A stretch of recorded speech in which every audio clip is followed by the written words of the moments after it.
शक्ति के प्रधानता से 3 संप्रदाय बताए गए हैं उपासना पद्धति से, केरलीय मत, गौड़ीय मत और काश्मीरी मत, जिसमें केरलीय मत की केंद्र भूमि केरल है, गौड़ीय मत की केंद्र भूमि बंगाल है और कश्मीर मत की केंद्र भूमि कश्मीर है।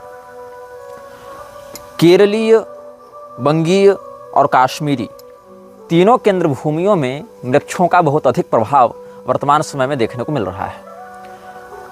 हमारे पास गौड़ीय परंपरा के बंग भूमि से एक साधक का ईमेल प्राप्त हुआ था और उस ईमेल में दिए गए फ़ोन नंबर के माध्यम से हमने संवाद स्थापित किया और उन्होंने कहा कि उनकी गुरु परंपरा में 1975 में म्लेच्छराज के द्वारा भेजी गई एक शक्ति ने आक्रमण किया था और उस समय उनके गुरु ने उस शक्ति का सामना भी किया था।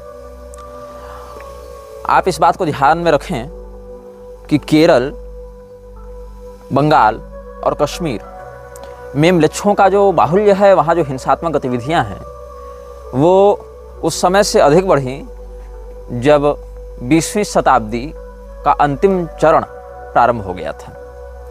और 20वीं शताब्दी के अंतिम चरण में देखते देखते उन हिंदू बहुल क्षेत्रों में भी म्लेच्छों का आधिपत्य विशेष करके हो गया। क्रूरता अपनी बहुत ही निर्मम स्वरूप में प्रस्तुत हुई, जिसकी लोग परिकल्पना नहीं कर सकते थे, जिसको पारिस्थितिक रूप से सत्ताधारी राजनेताओं का भी समर्थन प्राप्त हुआ। अब भारत की जो प्रस्तावना है संविधान में, उसके अंतिम पंक्तियों पर आप यह गौर करेंगे कि लिखा हुआ है, हम अपनी आत्मा अर्पित करते हैं। इस संविधान की भावना को, इस संविधान के जो नियमावली हैं, इस संविधान को अंगीकृत, अधिनियमित और आत्मार्पित करते हैं। भारतीय परिप्रेक्ष्य में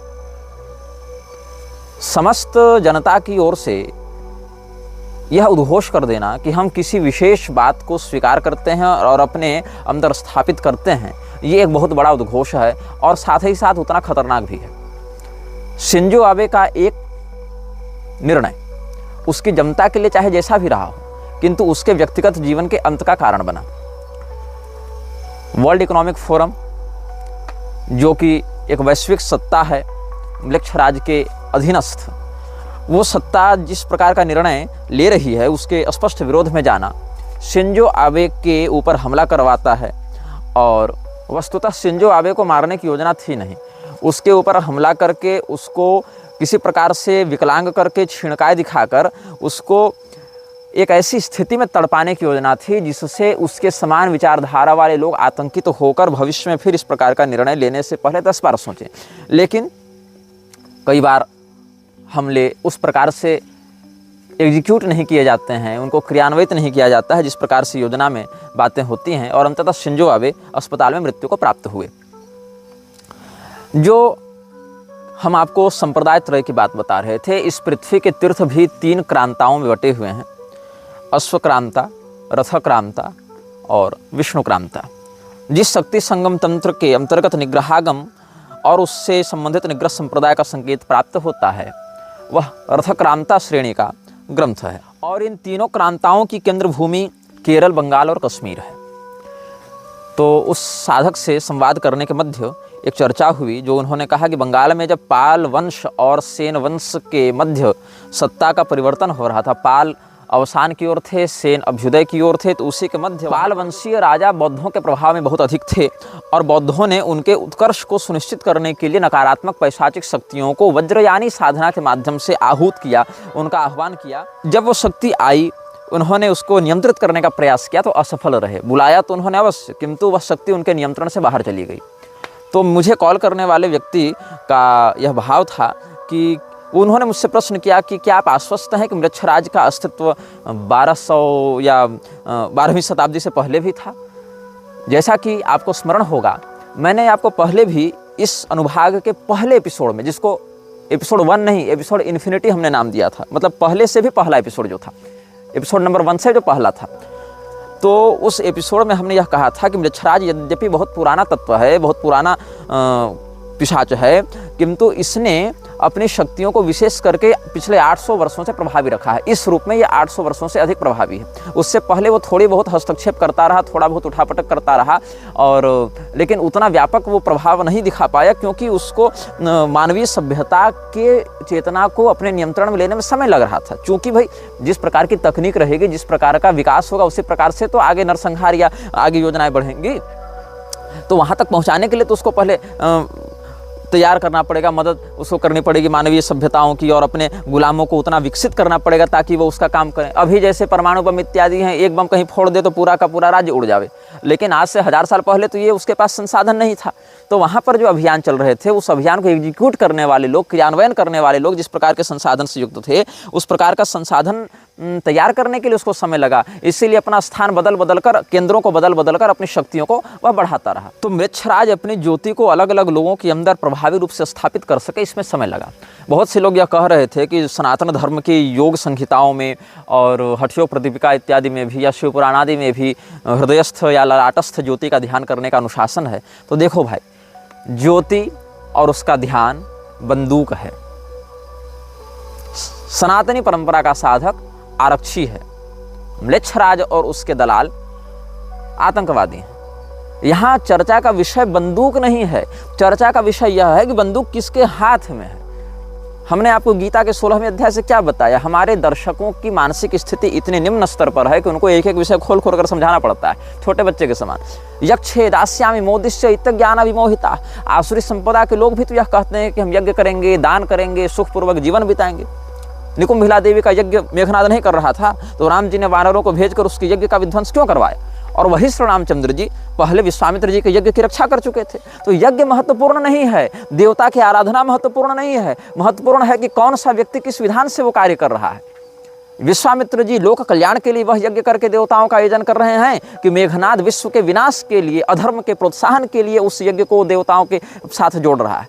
तो अगर अधर्म को प्रोत्साहित करने के लिए यज्ञ किया जाएगा तो श्री रामचंद्र जी वानर सेना को भेजकर यज्ञ विध्वंस करते हैं, और लोक कल्याण वाले विश्वामित्र जी के यज्ञ की स्वयं जाकर रक्षा करते हैं। तो उद्देश्य देखना पड़ता है। तो यहाँ पर महत्व बंदूक का नहीं, महत्व शस्त्र का नहीं, शस्त्र को धारण करने वाले व्यक्तित्व का है। और यही कारण है कि सारे मंत्र, विधान, यज्ञ, तंत्र, यंत्र इत्यादि भी अनुचित उद्देश्य वाले व्यक्ति के प्रभाव में जाकर लोगों का विनाश करने लगते हैं, लोक संहार करने लगते हैं, और फिर उससे धर्म और सिद्धांत की हानि होती है, शिष्ट जन पराभव को प्राप्त होने लगते हैं। तो म्लेच्छराज की रणनीतियों पर हम आपको विमर्श प्रस्तुत कर रहे थे। एक वास्तविक घटना और वास्तविक संकट की ओर हम आपका ध्यान आकृष्ट करना चाहते हैं। मिस्र का कायरो शहर, मिस्र की राजधानी कायरो, जिसको प्रचलित भाषा में काहिरा भी कहा जाता है, वहाँ पर एक घटना घटित हुई थी। किस दिन घटना घटित हुई? 8, 9 और 10 अप्रैल को। साल था 1904। इस दिन जो घटना घटित हुई उसके विषय में बहुत कम लोग जानते हैं, और सौभाग्य से हमारे एक दर्शक को भी इस विषय में संज्ञान प्राप्त था। यद्यपि इस विषय में जिन भवितव्य बातों पर हम विमर्श प्रस्तुत करने वाले हैं, जिन विषयों पर हम चिंतन करने वाले हैं, उनमें से बहुत सी बातों का संकेत हमारे प्रबुद्ध दर्शक पहले ही पकड़ ले रहे हैं। इनमें जो प्रबुद्धता है उसी के कारण हमें यह प्रोत्साहन प्राप्त होता है कि हम और परिश्रम करके इस श्रृंखला को समृद्ध और ज्ञानोपयोगी बनाएं। क्या हुआ था मिस्र के कायरो में, उसका प्रभाव कैसे समाज पर पड़ा, और उस एक घटना के परिणाम स्वरूप क्या क्या दुष्परिणाम घटित हुए, ये हम आपको इस श्रृंखला में अनुभाग 10 के अंतर्गत अभिव्यक्त करने जा रहे हैं। एलिस्टर क्रॉली ये एक व्यक्ति है। इस व्यक्ति को बहुत प्रसिद्ध नहीं माना गया, क्योंकि इस व्यक्ति ने अपनी गोपनीयता को बढ़ाने में अधिक ध्यान दिया। यद्यपि कुछ कुछ स्थानों पर इसके संकेत प्राप्त होते हैं, और इस विषय में बहुत अधिक सामग्री उपलब्ध नहीं होती है, और इसका कारण क्या है ये आपको आगे स्पष्ट हो जाएगा। तो एलिस्टर क्रॉली नाम का एक व्यक्ति स्वयं को 666 इस निकनेम से बताता था, 666।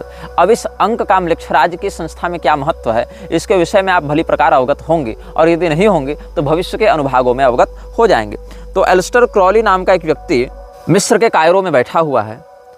तारीख है 8 अप्रैल 1904, और समय है ठीक दोपहर के 12 बजे। एक व्यक्ति इसके पास आता है, कुछ बताता है, कुछ सिखाता है। वह व्यक्ति बड़ा सम्मोहक था, बड़ा आकर्षक था। उसका स्वभाव कैसा था ये पता नहीं चलता है, लेकिन उसने स्वयं का परिचय मंत्री के रूप में दिया। किसका मंत्री? हूरपारक्रात। हूरपारक्रात क्या है? उस व्यक्ति ने अपना परिचय दिया एक मंत्री के रूप में। मंत्री तो राजा का होता है, तो ये राजा कौन है? राजा का नाम था हूरपारक्रात। हूरपारक्रात म्लेच्छ भाषा का एक शब्द है जिसका अनुवाद अगर आप अंग्रेजी में करें तो होता है लॉर्ड ऑफ साइलेंस। हिंदी में कहें या उर्दू में कहें खामोशी का बादशाह या मौन राजा। यदि आप हमारे पिछले अनुभागों को ध्यान से देखे होंगे तो वहाँ पर भविष्य पुराण, श्रीमद् भागवत और विष्णु पुराण के आधार पर हमने कहा था कि पूर्व काल में ही ऋषि महर्षियों ने एक ऐसे राजा की या राजवंश की उद्घोषणा कर रखी थी जो मौन नरपति के नाम से, मौन राजा के नाम से प्रसिद्ध होंगे। और यहाँ पर जो व्यक्ति आता है उसने अपना परिचय किस रूप में दिया? मैं मंत्री हूँ खामोशी के बादशाह का, मैं वजीर हूँ खामोशी के बादशाह का, मैं मंत्री हूँ मौन नरपति का, हूरपारक्रात का। और ये घटना कहाँ हो रही है? मिस्र के कायरो में, ठीक दोपहर के 12 बजे। तारीख है 8 अप्रैल 1904। बोलने वाला स्वयं को मौन नरपति का मंत्री बता रहा है और सुनने वाला कौन है? Aleister Crowley. उसने अपना निक नेम रखा है 666, जो कि म्लेच्छ राज के संगठन में एक महत्वपूर्ण संकेत माना जाता है। अब जो लॉर्ड ऑफ साइलेंस है उसके भेजे गए मिनिस्टर ने जो बातें कही वो 3 दिनों तक कही। ये नहीं कि एक दिन आया 1 घंटे में चला गया, वो अगले दिन फिर आया, उसी जगह पर आया। उसने 9 तारीख को भी अपना उपदेश दिया, फिर वो अगले दिन और आया, उसने 10 तारीख को भी अपना उपदेश दिया। उसके जो उपदेश हैं उसको बुक ऑफ लॉ कहा जाता है। और ये बुक ऑफ लॉ बहुत बड़ी नहीं है, इसको समझना बहुत कठिन नहीं है, इसमें कोई रहस्यात्मक भाषा का प्रयोग नहीं किया गया है। सीधी बात है, जो करना है सो बताया गया है। पहले दिन के उपदेश में 66 बिंदुओं का उपदेश किया गया। आप यदि थोड़े से भी शोधार्थी प्रवृत्ति के होंगे तो आपको ध्यान होगा कि म्लेच्छ राज की एक प्रधान संस्था इल्यूमिनाती में भी ठीक 66 नियम ही होते हैं। There are prominently 66 laws working in Illuminati. इसके बाद दूसरे दिन इसने 79 उपदेश दिए, 79। और इसके बाद तीसरे दिन इसने 75 उपदेश दिए। तीनों की सम्मिलित संख्या हो गई 220। 220 बिंदुओं में इसने अपने राजा का संदेश सुनाया। और आपको एक विषय में और बताऊं, इस उपदेश के ठीक 123 महीने के बाद ऑस्ट्रिया के उत्तराधिकारी की हत्या कर दी गई और ऑस्ट्रिया ने सर्बिया पर हमला किया, जिसमें आधिकारिक रूप से प्रथम विश्व युद्ध की घोषणा की गई। ठीक 123 महीने के बाद, जस्ट आफ्टर 123 मंथ्स। और उस विश्व युद्ध से क्या परिणाम प्राप्त हुए? उस विश्व युद्ध में लगभग 44 लाख लोग मरे। कम संख्या नहीं होती। 44 लाख लोग मरे, लगभग 84 लाख लोग घायल हुए और लगभग 37 लाख लोग लापता हुए थे। कुल मिलाकर उस विश्व युद्ध से, यद्यपि वो विश्व युद्ध भी वैश्विक स्तर पर नहीं हुआ था, 5-7 देशों के अंतर्गत ही हुआ वो युद्ध था, लेकिन उस कथित विश्व युद्ध से ही विश्व में आर्थिक दृष्टिकोण से देखें या तकनीक के दृष्टिकोण से देखें या राजनीतिक स्थिरता के दृष्टिकोण से देखें, व्यापक दुष्परिणाम हुए। और इस प्रकार से हम समझते हैं कि लगभग 1.5 करोड़ लोग प्रत्यक्ष रूप से और 5 करोड़ लोग अप्रत्यक्ष रूप से प्रभावित हुए। ये जो मंत्री है मौन नरपति का, हूरपारक्रात का, कैसे पता चलेगा कि ये वास्तविक है या नकली है? कैसे पता चलेगा कि ये वास्तविक अथॉरिटी है? तो ये जो वक्तव्य दिया गया है इस मंत्री के द्वारा, इस मंत्री का नाम था ऐवास। इसने अपना परिचय दिया मंत्री ऐवास के रूप में।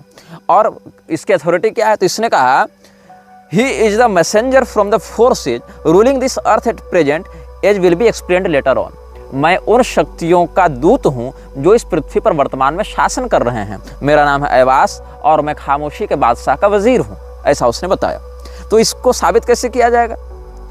ऐसे, या तो वो कुछ ऐसी जानकारी दे, ऐसा कुछ ज्ञान दे जो किसी उपलब्ध मनुष्य के पास न हो, या किसी ऐसी शक्ति का प्रदर्शन करे जो किसी मनुष्य के पास उपलब्ध ना हो, या तो ज्ञान बल से या तो पराक्रम से वह अपने अद्वितीय होने का प्रमाण दे। तो उसने अपने ज्ञान का वहां पर तात्कालिक प्रमाण दिया है क्योंकि शक्ति का प्रदर्शन करना वांछित नहीं था। शक्ति का प्रदर्शन तो वहाँ किया गया जहाँ 1.5 करोड़ लोग प्रभावित हो गए, इसलिए यहाँ पर ज्ञान के माध्यम से अपना संकेत दे दिया गया। वो ज्ञान क्या था, वो सूचना क्या थी, वहाँ बताया गया 3 दिनों तक। और जो बातें कही गई हैं उन बातों को आप कड़ी मिलाकर देखते जाएंगे तो बहुत कुछ आपको अनुभूतियाँ अंदर से होंगी। म्लेच्छराज किसी का सगा नहीं है। म्लेच्छराज न ईसाइयों का सगा है, न मुसलमानों का सगा है, न बौद्धों का सगा है, न यहूदियों का सगा है, न नास्तिकों का सगा है, न हिंदुओं का सगा है। वो बस अपने गुलाम तैयार करता है, उन गुलामों के माध्यम से अव्यवस्था, हिंसा और उपद्रव को जन्म देता है, जिससे अधर्म की वृद्धि होती है, जिससे उसकी शक्तियाँ बढ़ती हैं। बस इतना ही उसका स्वार्थ है। और उसने सबों को धोखा दिया है। उसने मूसा को भी धोखा दिया, ईसा को भी धोखा दिया, मोहम्मद को भी धोखा दिया, बौद्धों को भी धोखा दिया, भारतीयों को भी धोखा दिया, सबको उसने धोखा दिया।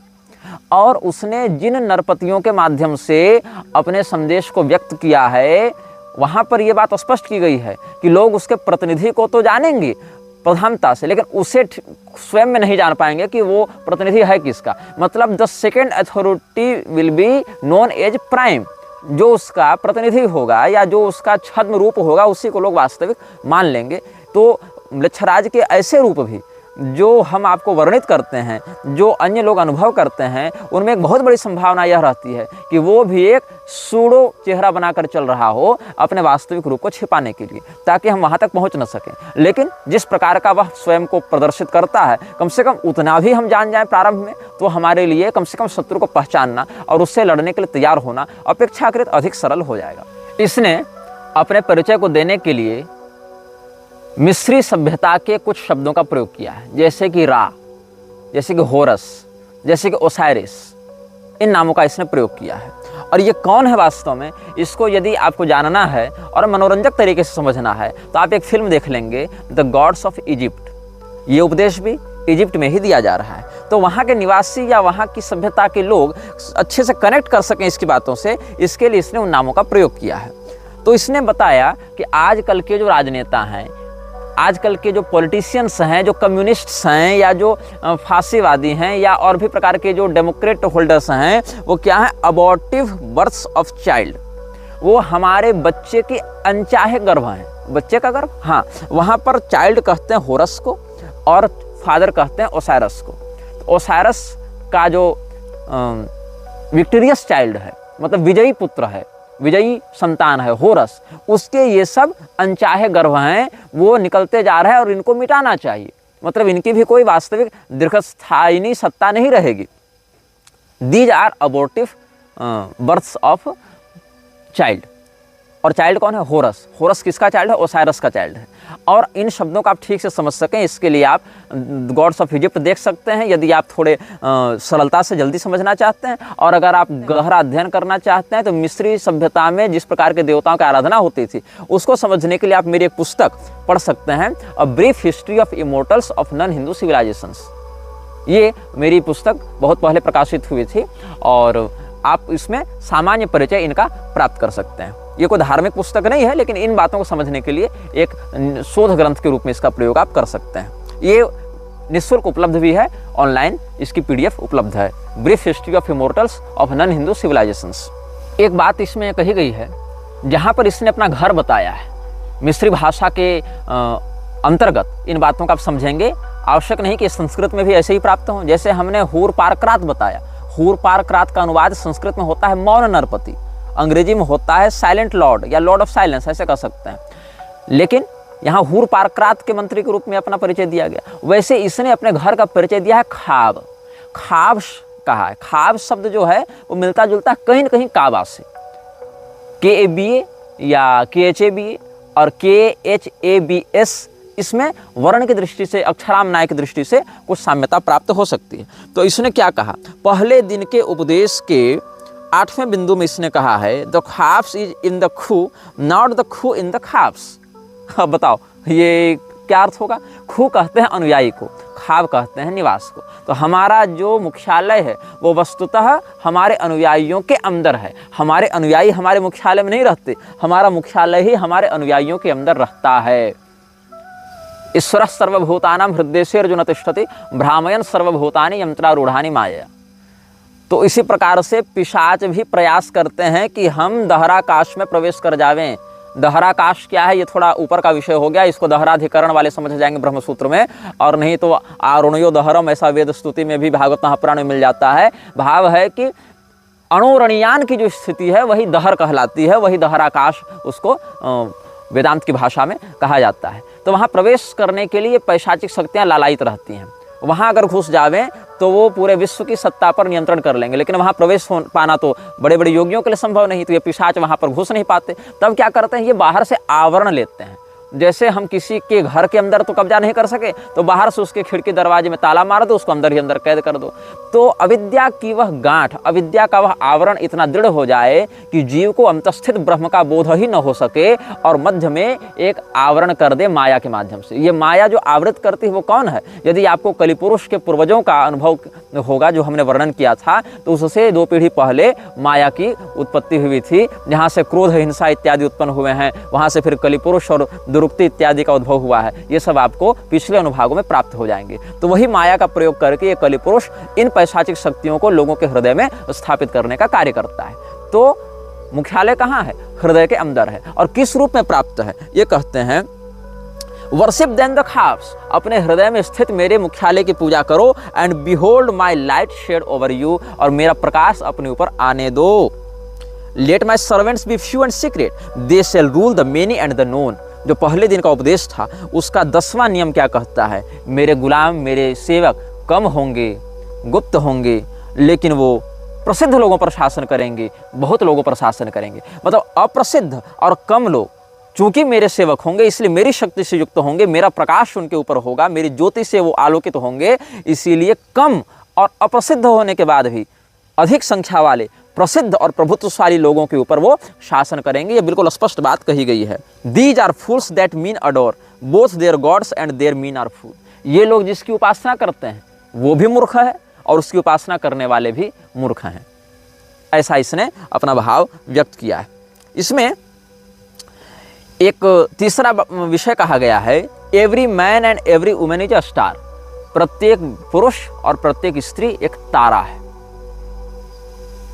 आप मृक्षराज के बहुत सी संस्थाओं में सितारे का, 6 कोण वाले सितारे का निशान बहुत स्पष्टता से देख सकते हैं, कोई गुप्त बात नहीं है। यही पहले दिन के उपदेश में 8 अप्रैल 1904 ईस्वी को कायरो शहर में दोपहर 12 बजे जो तीसरा नियम बताया गया, वहां पर कहा गया every man and every woman is a star. तो कहीं कहीं 5, कहीं कहीं 6, और कुछ संस्थाओं में 3 कोणों वाले त्रिकोण को या पंचकोण, षटकोण इत्यादि सितारों को भी अभिव्यक्त किया गया है उस संस्था के ग्रेडिंग के आधार पर। अब सुनो, इसके आगे जो संकेत है वो बहुत स्पष्ट है। 56वां नियम यह कहता है, ध्यान से सुनना, expect him not from the east nor from the west, for from no expected house comes that child. Om, all words are sacred and all prophets true, save only that they understand a little, solve the first half of the equation, leave the second unattacked, but thou hast all in the clear light and some though not all in the dark।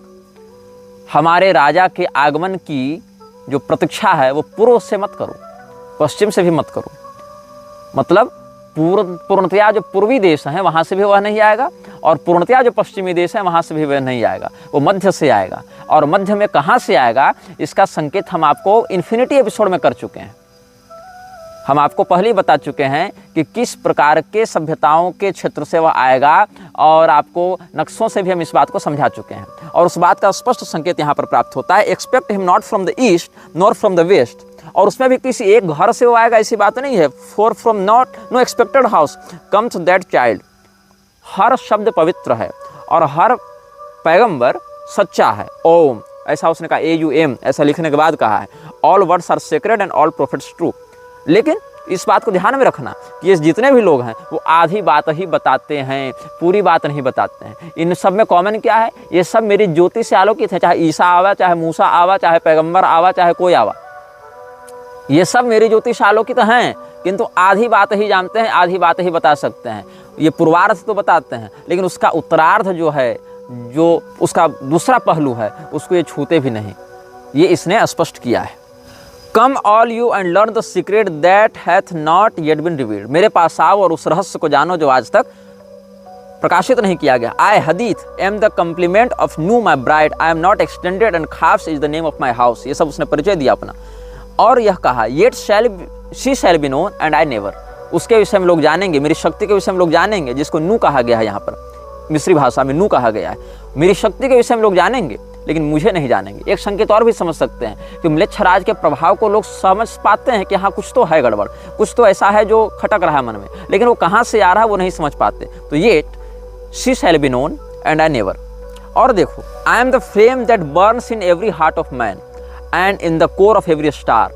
I am life and the giver of life, yet therefore is the knowledge of me the knowledge of death. मैं ही जिंदगी हूँ, मैं ही जिंदगी देने वाला हूँ, इसीलिए मेरे विषय में जो जानता है वही मौत के विषय में जानता है। मैं ही वह ज्वाला हूँ जो प्रत्येक मनुष्य के हृदय में जल रही है, मैं ही वह ज्वाला हूँ जो हर एक सितारे के अंदर जल रही है। 15वां बिंदु यह कहता है कि मैं परफेक्ट हूँ, मुझ में कोई दोष नहीं या मुझ में कोई कमी नहीं। For I am perfect being not and my number is 9 by the fools, but with the just I am 8 and 1 in 8, which is vital, for I am none indeed. The empress and the king are not for me, for there is a further secret. एक रहस्य की यहाँ चर्चा और करता है जिसको समझना बड़ा कठिन है। उसका ये कहना है कि जो लोग मेरे विषय में जानना चाहते हैं या बताते हैं वो अक्सर मेरा संकेत 9 की संख्या से करते हैं, लेकिन मैं 9 की संख्या में नहीं हूँ। मेरा वास्तविक स्थान 8 में से 1 का है।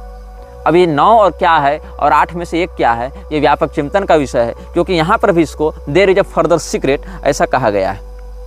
18वां बिंदु यह कहता है these are dead, these fellows they feel not. जो समाज के लोग हैं वो मर चुके हैं, मुर्दा हैं। ये सब जो गुलाम है वो मेरा अनुभव नहीं कर सकते। We are not for the poor and sad, the lords of the earth are our किंग्सफॉल्क।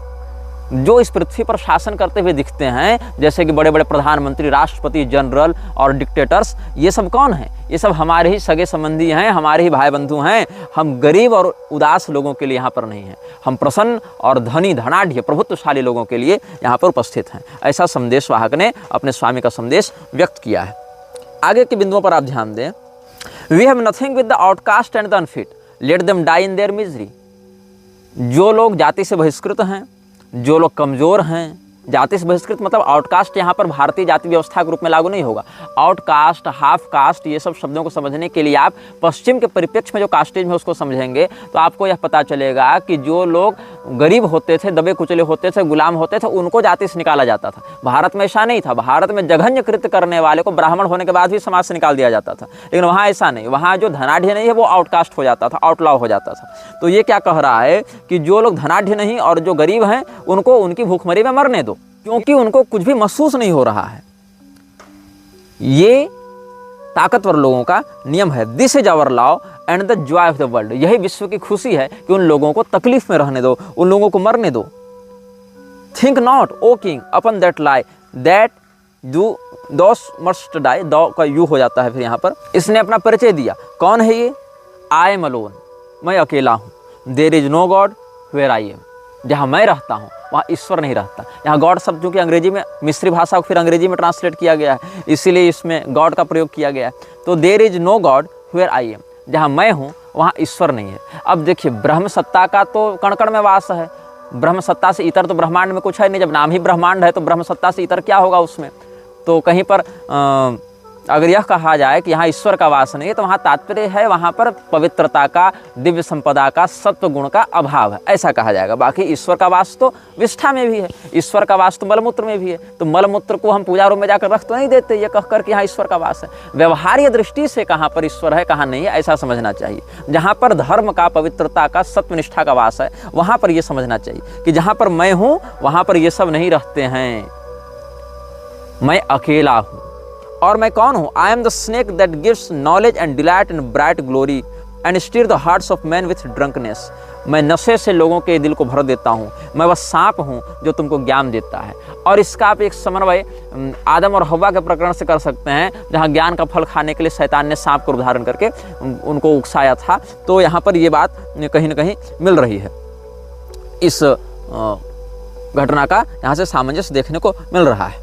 You are against the people o my chosen. मैंने तुमको चुना है और तुम अब मेरे हो गए हो, इसलिए तुमको बाकी लोगों के विरुद्ध होना पड़ेगा। I am the secret serpent coiled about the spring, in my coiling there is jaw,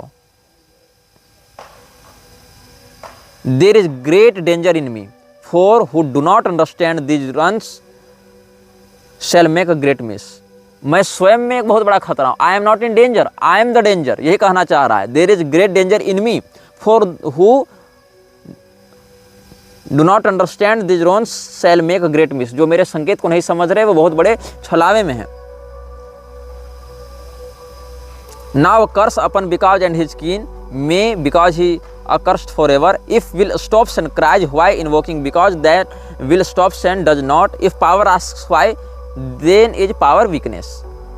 ये कहता है कि सत्ता कौन है जो कभी प्रतिप्रश्न न करे। अगर कोई पूछ रहा है कि क्यों, तो इसका अर्थ है वो सत्ताधारी नहीं है। सत्ताधारी प्रश्न नहीं करता कि क्यों, वो यह नहीं पूछता कि क्यों। जो लोग सुलेमानी परंपरा के तांत्रिकों को जानते होंगे या इस्लामी पीरवाणी तंत्र के मंत्रों को जानते होंगे या उस प्रकार के काले जिन्नात हमजात इत्यादि की सिद्धि के विषय में रुचि रखते होंगे, वो जानते होंगे वहाँ सुलेमान की दुहाई दी जाती है नकारात्मक शक्तियों से लड़ने के लिए, अपनी सुरक्षा करने के लिए, या उनको बुलाने के लिए भी कई बार जिन्नात इत्यादि की शक्तियों के लिए इस्लामी तांत्रिक जो हैं वो इस प्रकार का कार्य किया करते हैं। और इसका बहुत बड़ा प्रयोग लव जिहाद इत्यादि में भी किया जाता है या लोगों की संपदा का हनन करने के लिए भी किया जाता है। और इसका बहुत प्रत्यक्ष और व्यापक प्रभाव समाज में देखने को मिलता है। मेरे कई परिचित इस प्रकार से पीड़ित भी रहे और बाद में मुक्त भी हुए। तो वहाँ पर सुलेमान की जो मुहर है उस मुहर में 6 कोणों वाला सितारा होता है। और सुलेमान और उसकी जो शैतानी परंपरा है जो कि म्लेच्छराज के अभियान को आगे बढ़ाने में बहुत सहयोगी सिद्ध होती है, उसको हम रणनीतिक चलचित्रों के बाद स्पष्ट करेंगे। तो इसने फिर आगे नियम में कहा है कि तुम हमारे जो लोग हो, जगो, उठो, O my people, rise up and awake, let the rituals be rightly performed with joy and beauty, there are rituals of the elements and feasts of the time. बहुत प्रकार के रिचुअल करने के लिए आमंत्रित करता है। 3 दिनों का रिचुअल करते हैं ये लोग, चूंकि 3 दिनों तक भी उपदेश दिया गया था ना। अ feast for the 3 days of the writing of the book of the law, ये सब कहा गया। अ feast for the supreme ritual and a feast for the equinox of the gods, a feast for fire, a feast for water, a feast for life and a greater feast for death. आग के लिए एक दावत दो, पानी के लिए एक दावत दो, जिंदगी के लिए एक दावत दो, लेकिन इससे बड़ी दावत होनी चाहिए मौत के लिए। ये इसने कहा। पिटी नॉट द फैलन, जो लोग इस समाज में दबे कुचले हैं, गिरे हुए हैं, उन पर दया मत करो। आई नेवर न्यू देम, मैं उनको जानता ही नहीं हूँ। I am not for them, मैं उनको खुश करने के लिए, उनकी तरक्की के लिए नहीं हूँ। आई कंसोल नॉट, मैं उनको सांत्वना नहीं देता। I hate the consult and the consoler, जो व्यक्ति गरीबों का मददगार बनता है, लोगों के प्रति सहानुभूति रखता है, दया का भाव रखता है, ऐसा दयालु और ऐसे दया के पात्र दोनों से मुझे नफरत है। I am unique and the conqueror, I am not the slaves that I am not of the slaves that perish, be they damned and dead, आमीन। मैं अद्वितीय हूँ, मैं विजेता हूँ, मैं वो गुलाम नहीं जो कभी नष्ट हो जाएगा। जो गुलाम हैं वो अपने जो गुर्बत है उसमें पड़े रहें और मर जाएं, यही मैं चाहता हूँ, इसने कहा। और आगे की कुछ पंक्तियों पर आप ध्यान देंगे तो इसने एक 75वां जो नियम है इसका, जो दूसरे दिन इसने उपदेश दिया था, उसके अंत में इसने क्या कहा, listen to the numbers and the words. आप इसको नोट भी कर सकते हैं, भविष्य में रेफरेंस में काम आएगा। ये क्या कह रहा है, he that lives long and desires death much is ever the king among the kings. वो जो बहुत लंबी जिंदगी जीता है और मौत की कामना करता है, वो राजाओं का भी राजा है। आप इस शब्द पर गौर करेंगे, जो बहुत लंबा जीता है। म्लेच्छराज की भी जिंदगी बहुत लंबी है। एंड डिजायर्स डेथ, और मौत की कामना करता है, अपने लिए नहीं, लोगों के लिए। क्योंकि अपने लिए तो कह दिया ना इसने ना पहले कि मैं वो नहीं जो मर जाएगा। इसने पहले कह दिया ना कि I am not the of the slaves that perish, be they damned and dead. ये उसने कहा। मौत के लिए तो ये दावत बुला रहा है, greatest feast for the death या greater feast for the death. तो ये खुद के लिए डिजायर नहीं कर रहा है मृत्यु की, हमारे लिए कर रहा है, तुम्हारे लिए कर रहा है। तो he that lives long and desires death much is ever the king among the kings, I listen to the numbers and the words. अब क्या नंबर हैं, क्या वर्ड हैं? वर्ड सारे कैपिटल हैं।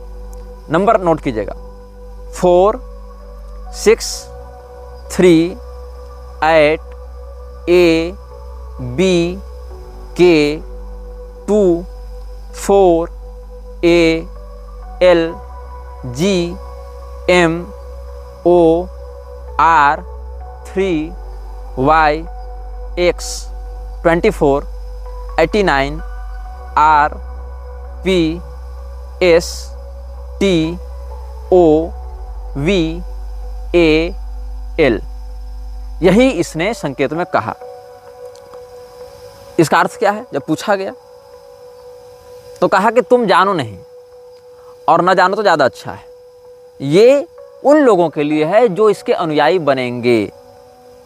एक प्रकार से जैसे रेफरल कोड दिया जाता है ना, ये रेफरल कोड है मृक्षराज का।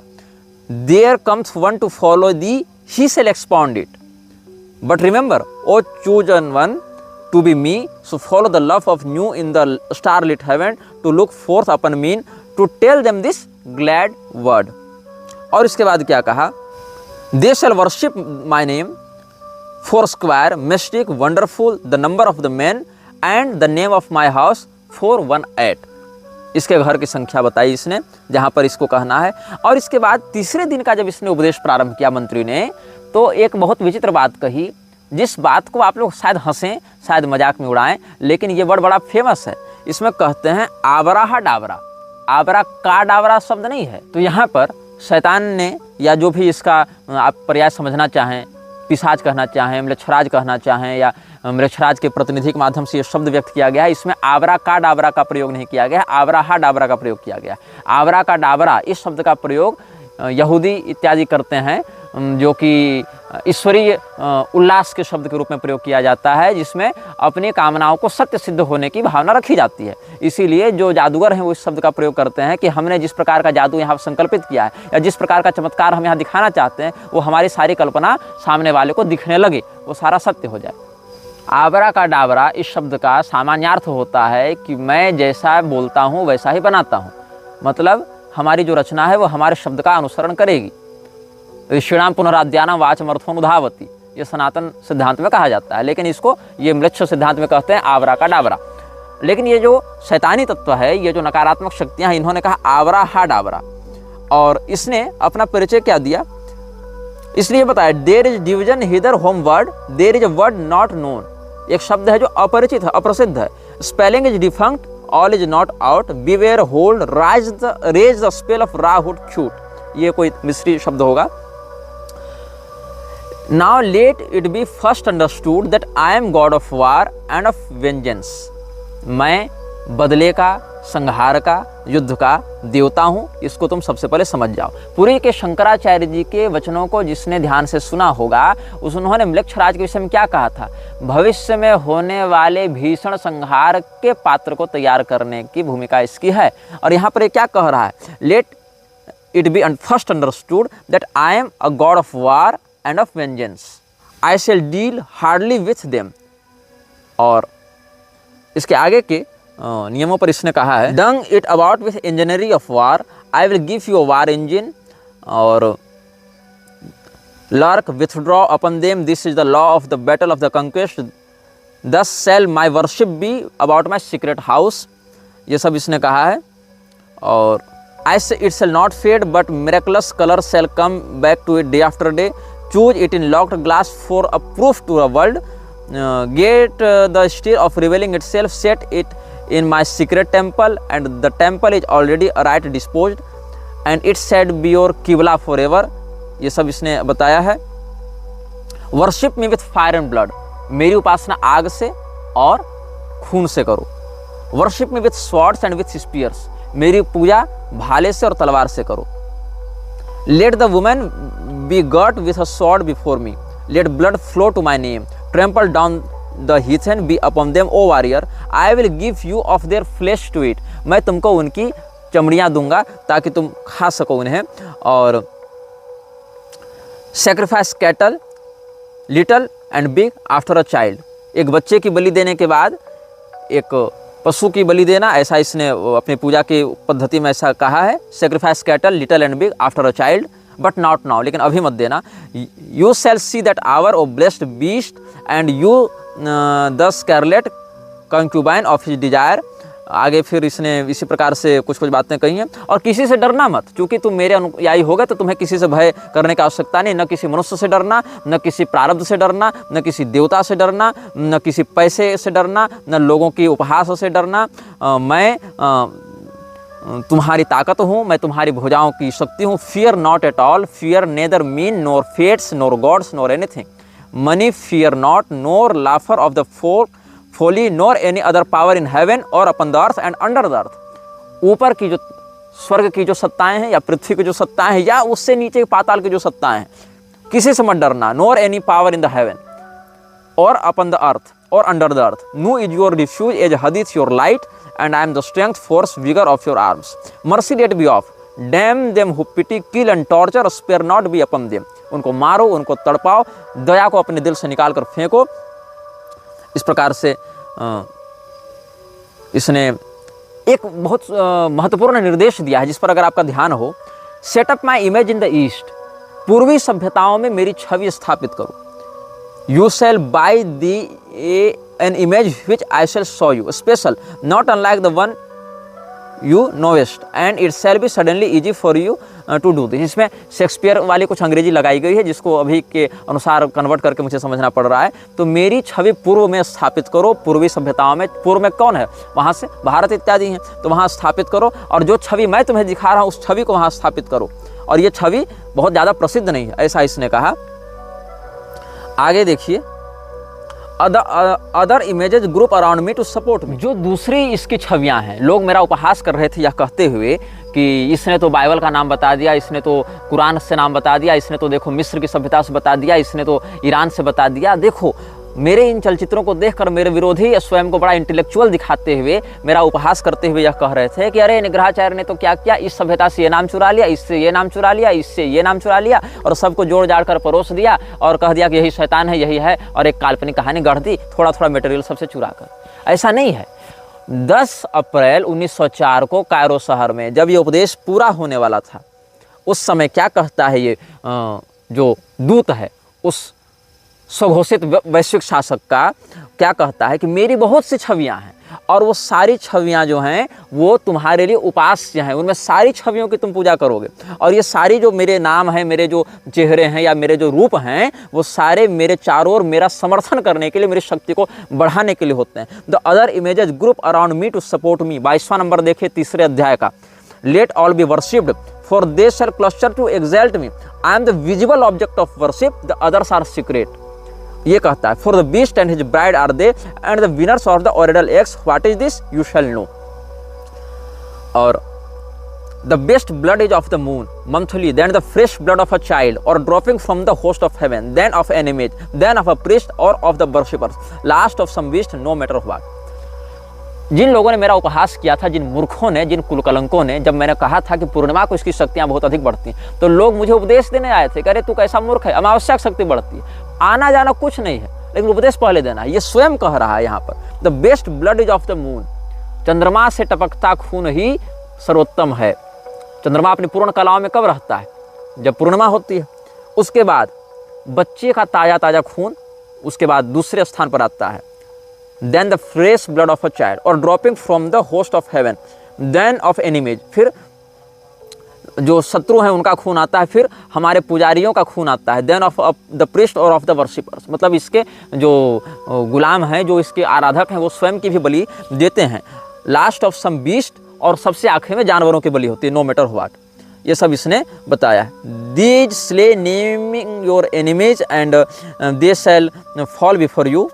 इसने आगे भी कहा है कि कुछ कुछ प्रकार के इसने सुगंध बताए हैं, विशेष करके जैसे for perfume mix meal and honey and thick leavings of red wine, then oil of Abramelin olive oil and afterward soften and smooth down with rich fresh blood. ये परफ्यूम कैसे बनाते? ऑलिव ऑयल से, एब्रेमेलिन के तेल से, लाल wine से और उसमें खून मिलाकर, मधु मिलाकर ये सब परफ्यूम तैयार करते हैं बलिदान के लिए, म्लेच्छराज के लिए। और क्या करते हैं आगे? और यहाँ पर It shall become full of battles as it were and creeping things sacred unto me. These slay naming your enemies and they shall fall before you। और इस प्रकार का रिचुअल करने से शत्रुनाश होता है, म्लेच्छराज शत्रुओं का विनाश करता है, अपने अनुयायियों के लिए मार्ग खोल देता है। इसमें जिस प्रकार की इसकी पूजा होती है, इसका जो मुख है वो बाज का है।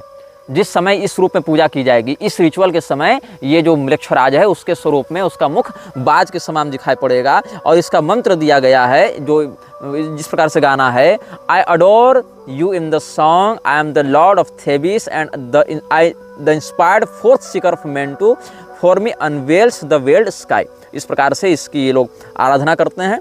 और इसमें फिर कहा गया है कि success is my proof, argue not, convert not, talk not over much, let them that seek to entrap you, to overthrow you, them attack without pity or quarter and destroy them utterly, swift as a trodden serpent, turn and strike, be you yet deadlier than he, drag down their souls to awful torment, laugh at their fear, spit upon them। मैं केवल उनकी ही रक्षा करता हूं जो अंधे हो चुके हैं, मतलब म्लेच्छराज को जिन्होंने अपनी आत्मा सौंप दी है और जो इधर उधर कुछ देखना सुनना नहीं चाहते अपने उस पेशाच आराध्य के अलावा, तो save only the blind ones. जो लोग इसके विषय में आंख मूंद कर इसको स्वीकार कर लेते हैं, ये उन्हीं की केवल रक्षा करता है। बाकी के साथ क्या करना है, तो उनको फंसाओ, उनको मारो, और मारने के समय कोई दया मत करना, उनको वैसे ही मतलब पलट कर काटना जैसे कोई सांप काटता है। उनकी चेतना को, उनकी आत्मा को क्रूरतापूर्वक उनके शरीर से निकाल दो, उनके डर पर हंसो और उनके ऊपर थूको। इस प्रकार से इसने निर्देश दिया है। और आगे,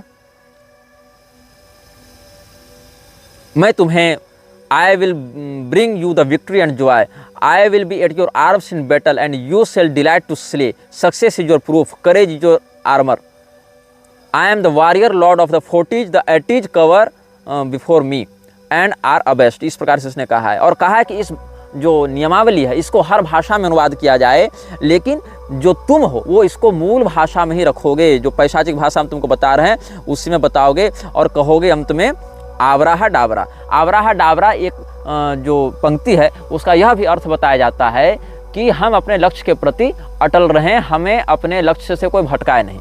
इस प्रकार से इसका एक भाव समझा जाना चाहिए। और इसके बाद जो अंतिम दिन के उपदेश हैं 48वें नंबर से देखो। पहले तो कहता है मैं अपने स्थान में जा रहा हूँ, I am in a secret fourfold word, मैं एक गुप्त पहेली में छिपा हुआ हूँ। The blasphemy against all gods of men, जितने प्रकार के देवताओं के लोग आराधक हैं या जितने प्रकार की शक्तियों का आराधना करते हैं उनके ऊपर मैं लानत भेजता हूँ, उनको मैं अपना द्रोही ठहराता हूँ। कर्स देम कर्स देम कर्स देम, मैं उनको शाप देता हूँ। और ईसा को भी भेजा था इसने, लेकिन ईसा से जब इसका काम निपट गया, क्योंकि ईसा इसके प्रभाव में नहीं आ पाया पूर्णतया।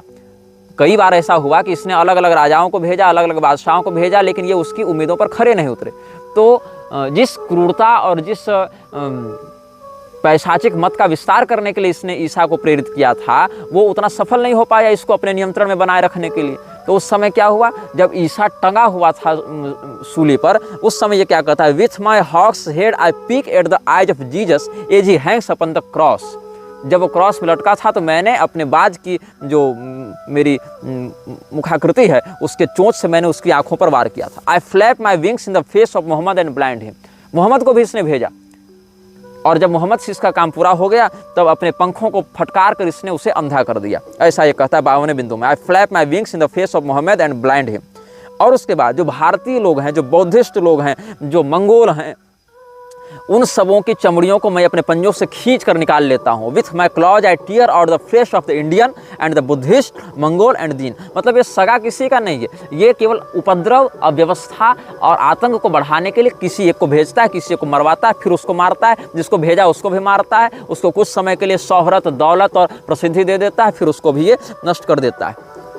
तो सबको इसने, जीसस को, मोहम्मद को, भारतीयों को, मंगोलों को, बौद्धों को, सबको इसने मूर्ख बनाया, सबको इसने अपना गुलाम बनाया, अपना दूत बनाया, जिसमें जैसी योग्यता थी उसको वैसा दिया और अंत में उसका फिर विनाश करने के लिए तैयार हो गया। इसीलिए कहता है, but the keen and the proud, the royal and the lofty, we are brothers, as brothers fight we, there is no law beyond, do what you will.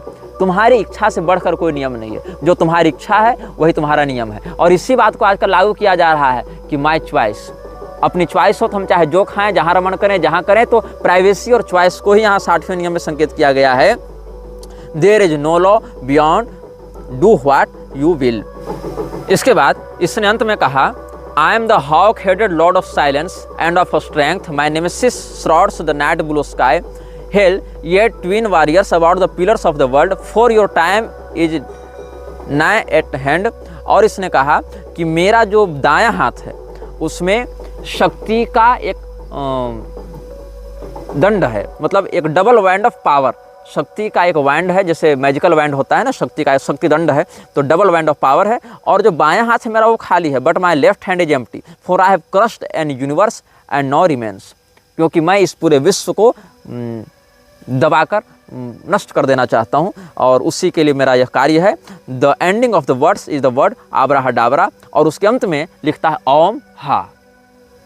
ओम हा, ओंकार के आगे विसर्ग इसने लगाया है। तो इस प्रकार से समझना चाहिए कि जो बातें हम बता रहे हैं और जिस प्रकार के वैश्विक सत्ताओं में इसका प्रभाव देखने को मिल रहा है, इसको समझना और इस संकेत को अभिव्यक्त करना सामान्य प्रज्ञा का भी विषय नहीं है। और इस प्रकार के जो श्रृंखलाबद्ध हम आपको बताते जा रहे हैं बातें, उसको चाहे हजारों लाखों करोड़ों लोग देख लें, लेकिन जो हम कहना चाह रहे हैं और जिस प्रकार के संकेत हम आपके सामने निर्भयतापूर्वक लाने का उपक्रम कर रहे हैं, उस परिश्रम को मेरे जीते जी भी लोग समझ पाएंगे, ये भी हम आश्वस्त नहीं हो पा रहे, क्योंकि भारतीय अंतश्चेतना इतनी अधिक मंद हो चुकी है और सुसुप्त हो चुकी है कि उसको उस गहराई से, उस अंधकार से निकाल कर इन रहस्यों के सामने लाकर रखना एक बहुत ही गंभीर और बहुत ही महत्वपूर्ण कार्य हो गया है। ऊर्जा को बहुत ज़्यादा संचित करके इस काम में लगना पड़ेगा। और बहुत दुर्भाग्य का विषय है कि जो बड़े बड़े धर्मगुरु कहलाते हैं, उनके शिष्य कहलाते हैं, वो इन विषयों पर उपहास करते हैं और स्वयं तो भटकते ही हैं, अन्य लोगों को भी भटकाते हैं। मतलब एक प्रकार से वो अपने सामने खड़े खतरे को आंख बंद करके निपटाना चाहते हैं कि हमने आंख बंद कर ली तो खतरा हमारे ऊपर से टल गया। 8, 9, 10 तारीख अप्रैल महीने की कायरो शहर में दोपहर 12 से 1 बजे तक 3 दिनों तक ये उपदेश दिया गया था, और इस उपदेश को बुक ऑफ लॉ में लिखा गया है। इस उपदेश को जब 123 महीने बीत गए तो प्रथम विश्व युद्ध प्रारंभ हुआ, जिसमें 44 लाख लोग मरे थे, 84 लाख लोग घायल हुए थे और लगभग 37 लाख लोग लापता हुए थे। यह वीडियो जल्द ही हटा दिया जा सकता है। कृपया थर्ड पार्टी ऐप्स का उपयोग करके डाउनलोड करें। आप इस वीडियो को अपने चैनल पर फिर से अपलोड भी कर सकते हैं।